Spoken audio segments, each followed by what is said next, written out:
കൊല്ലം അഞ്ചലിൽ CPIM നേതാവിന്റെ പരാതിയിൽ 2 police ഉദ്യോഗസ്ഥർക്ക് suspension. Grade SI Anilkumar, CPO Shameer എന്നിവർക്കെതിരെയാണ് നടപടി.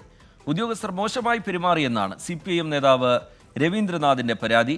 AV ജയശങ്കർ ചേരുന്നുണ്ട് വിവരങ്ങളുമായി കൊട്ടാരക്കരയിൽ നിന്ന്. ജയശങ്കർ, എന്താണ് ഈ CPIM നേതാവ് ഉയർത്തിയ പരാതി? അതിൽ വളരെ പെട്ടെന്ന് നടപടിയിലേക്ക് കടക്കുകയായിരുന്നു ജയശങ്കർ.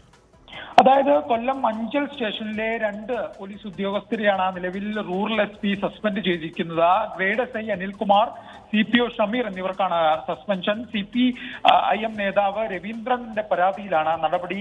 ഒരു അടിപിടി കേസ് ഒത്തുതീർപ്പുമാക്കുന്നതുമായി ബന്ധപ്പെട്ട് രവീന്ദ്രൻ സ്റ്റേഷനിലെത്തിയിരുന്നു. ഒരു ഘട്ടത്തിൽ പോലീസ് ഇദ്ദേഹവും തമ്മിൽ വാക്ക് തർക്കമുണ്ടായിരുന്നു. ഇതിന് പിന്നാലെയാണ് ഇദ്ദേഹം മുഖ്യമന്ത്രിക്ക് ഉൾപ്പെടെ പരാതി നൽകുന്നത്. ഇദ്ദേഹം പ്രദേശത്തെ മുതിർന്ന നേതാവാണ്. ഈ നാട്ടിലൊരു അടിപിടി കേസുമായി ബന്ധപ്പെട്ട് കേസ് ഒത്തുതീർപ്പാക്കാൻ പോലീസ് കസ്റ്റഡിയിലുള്ള പ്രതിയെ സ്റ്റേഷനുള്ളിൽ കയറി ഇയാൾ സ്റ്റാമ്പിൽ ഒപ്പുവെക്കാൻ ശ്രമിച്ചു. ഇത് ഈ ഡ്യൂട്ടിയിലുണ്ടായിരുന്ന ഈ 2 പോലീസുകാർ തടയുകയും ഇദ്ദേഹത്തെ സ്റ്റേഷനിൽ നിന്ന് ഇറക്കി വിടുകയും ചെയ്യുന്നു. അത്തരമൊരു സംഭവം സ്റ്റേഷനിൽ കഴിഞ്ഞ ദിവസം റിപ്പോർട്ട് ചെയ്യപ്പെട്ടിരുന്നു. ഇതിന് പിന്നാലെയാണ് ഇദ്ദേഹം പോലീസുകാരൻ തന്നോട് മോശമായി പെരുമാറിയതെന്ന് കാണിച്ചുകൊണ്ട് ഒരു പരാതി മുഖ്യമന്ത്രിക്ക് നൽകിയത്. ഈ പരാതിയിലാണ് നിലവിൽ റൂറൽ SP സംഭവവുമായി ബന്ധപ്പെട്ടുകൊണ്ട് നടപടി എടുത്തിരിക്കുന്നത്. ഈ പോലീസുകാർക്കെതിരെ ഇദ്ദേഹത്തിന്റെ പരാതിയിൽ ഏകപക്ഷീയമായാണ് നടപടി എന്നൊരു ആക്ഷേപം പോലീസുകാർക്കിടയിൽ പോലീസ് അസോസിയേഷനിലും മറ്റും നിലവിലുണ്ട്. എന്തായാലും ഈ വിഷയവുമായി ബന്ധപ്പെട്ട് വിശദമായൊരു പരിശോധന റൂറൽ SP ഭാഗത്തു നിന്ന് ഉണ്ടാകുമെന്നാണ്